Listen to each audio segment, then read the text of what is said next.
ఈరోజు direct selling association organisation దాదాపుగా 5 నుంచి 6 వేల మందితోటి దేశవ్యాప్తంగా వచ్చి వాళ్ళందరూ కూడా దీంట్లో పార్టిసిపేట్ చేస్తారు. దీనికి కారణం ఏమిటంటే భారత ప్రభుత్వం వాళ్ళు డైరెక్ట్ సెల్లింగ్ అసోసియేషన్ అంటే ఏమిటి, దానికి గైడ్లైన్స్ ఎలా ఉండాలి, అసలు డైరెక్ట్ సెల్లింగ్ అనేటువంటిది మనకి చాలా రోజులుగా జరుగుతూనే ఉంది. కాకపోతే ఒక పద్ధతిలో వెళ్ళాలి, దానికి ఒక రూల్స్ అండ్ రెగ్యులేషన్స్ కావాలి. కాబట్టి గవర్నమెంటు ఇవి ఇస్తే బాగుంటుందని.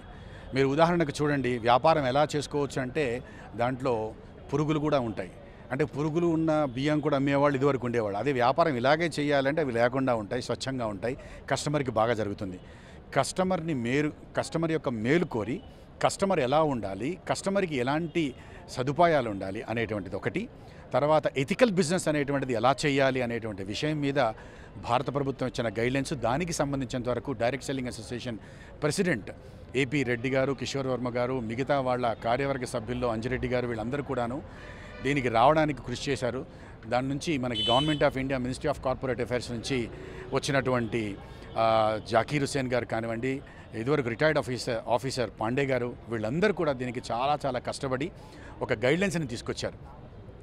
అయితే ఈ గైడ్లైన్స్ ఏం జరుగుతోంది అని అంటే, ఒక నీతిబద్ధమైనటువంటి న్యాయబద్ధమైనటువంటి వ్యాపారం చేయాలి అంటే, నార్మల్గా చూస్తే మన ట్రెడిషనల్ బిజినెస్లో కనుక చూస్తే ఒక వ్యాపారంలో ఒక వస్తువు కావాలి, ఒక వస్తువు ఒక కస్టమర్కి వెళ్ళాలి అంటే మధ్యలో డిస్ట్రిబ్యూటర్లు ఉంటారు, C&F ఏజెంట్లు ఉంటారు, మధ్యవర్తులు చాలామంది ఉంటారు. ఇవి కాకుండా అడ్వర్టైజ్మెంట్ ఉంటుంది. ఇది కాకుండా అడ్వర్టైజ్మెంట్ చేసేయడానికి రకరకాల సినిమా యాక్టర్లు వీళ్ళందరూ ఉంటారు. వీళ్ళందరికీ కూడా మనం కొన్ని లక్షల కోట్ల రూపాయలు పే చేసి అప్పుడు ఆ వస్తువు అనేటువంటిది చేరుతుంది, ఆ వస్తువు ఉన్నది అని తెలుస్తుంది.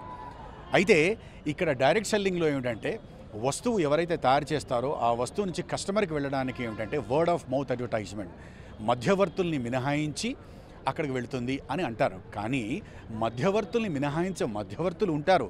అయితే ప్రతి చెప్పిన వ్యక్తికి కూడా ఒక రెమ్యునరేషన్ ఇస్తాం.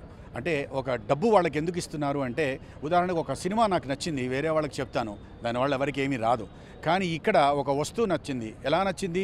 నేను చూస్తే నచ్చింది, లేక కొంటే నచ్చింది, వాడితే నచ్చింది. అంటే ప్రతి ఒక్కళ్ళు కూడా ఒక కస్టమర్ అనేటువంటి వాడు ముందు తన వస్తువు కొని అది తిని లేదా వాడి బాగుంది అని వేరే వాళ్ళకి చెప్పడం ద్వారా అది వర్డ్ ఆఫ్ మౌత్ అడ్వర్టైజ్మెంట్ ద్వారా వెళ్తుంది. కాబట్టి అలా చెప్పినందుకు గాను వాళ్ళకి ఇచ్చేటువంటి పారితోషికం అనండి, కమిషన్ అనండి. అయితే ఇక్కడ money circulation price sets acts ఉండకూడదు అన్నారు. ఇది ఎప్పటిదో చాలా పాతది. అయితే అలాంటి వాటిని కూడా గుర్తుపెట్టుకొని ఇల్లీగల్గా చేసే వ్యాపారాలు అంటే ఎలాంటివి అంటే మనీ సర్క్యులేషన్స్ అనేటువంటివి. మీరు నాకు 100 రూపాయలు ఇస్తారు, నేను దాంట్లో 10 మందికి పంచుతాను, ఆ 10 మంది ఇంకో 10 మందికి పంచుతారు. అక్కడ వస్తువు కొనకుండా ఒక డబ్బుని వేరే వాళ్ళకి పంచడం అనేది ఇల్లీగల్. అలాగే ఒక మనిషిని నేను ఇంట్రడ్యూస్ చేస్తాను, ఆ ఇంట్రడ్యూస్ చేసిన దాని మీద డబ్బులు ఇవ్వకూడదు. ఎప్పుడు కూడా ఇంట్రడ్యూస్ చేసిన దాని డబ్బులు రాకూడదు. ఇంట్రడ్యూస్ చేసిన వ్యక్తి ఆ వ్యక్తి కొనుక్కున్నటువంటి వస్తువులు ఏవైతే ఉన్నాయో ఆ వస్తువులు అతను వినియోగించుకుంటున్నప్పుడు నా ద్వారా ఆ బిజినెస్ జరిగినప్పుడు ఆ బిజినెస్ మీద ఇంట్రడ్యూస్ చేసిన వాళ్ళకి ఇచ్చేటువంటి కమిషన్ అనేటువంటిది సరైన విధానం. సింపుల్గా చెప్పాలి అంటే ఎథికల్గా అది కొని వాడి వేరే వాళ్ళకు చెప్పడం వల్ల వచ్చేటువంటిది ఈ డైరెక్ట్ సెల్లింగ్. ప్రతి వస్తువు మీద ప్రతి కంపెనీ కూడా కొన్ని కోట్ల రూపాయల టర్నోవర్ మీద గవర్నమెంట్కి చెల్లించేటువంటి GST ట్యాక్సెస్ ఉంటాయి. ప్రతి ఒక్కరికి ఇచ్చే కమిషన్ మీద ట్యాక్స్ డిడక్షన్ సోర్స్ TDS ఉంటుంది.